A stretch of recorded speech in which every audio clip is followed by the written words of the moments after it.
عورت کے محرم مرد اسلام میں قرآن اور صحیح سنت کے مطابق کون ہے؟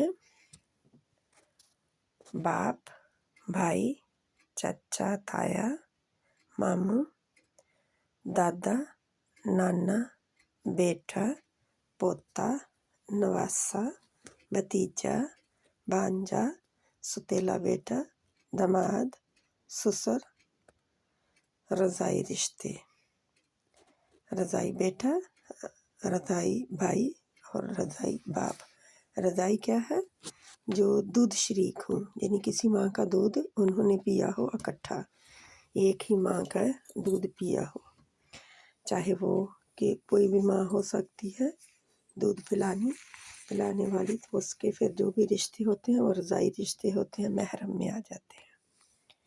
اللہ ہمیں محرم اور نان محرم پہچاننے اور نان محرم سے بچنے کی توفیق دے، اور اپنے رحم کے رشتوں کو بھی پہچانے ہم۔ ان رشتوں میں سے بھی اگر کوئی جوان رشتہ ہے اور خطرہ ہے، یعنی کہ جی محرم رشتے جو ہیں، اگر کوئی رشتہ یعنی کوئی جوان ہے، بے شک چچا، تایا، ماموں ہی کیوں نہ ہوں، جوان ہے اور کوئی خطرہ لاحق ہے، تو ان سے پھر کیا کیا جائے؟ ان سے پردہ کیا جائے، ان سے بچا جائے، حفاظت اپنی کی جائے، ورنہ جو محرم رشتے ہیں اسلام نے ان کو محرم کہا ہے۔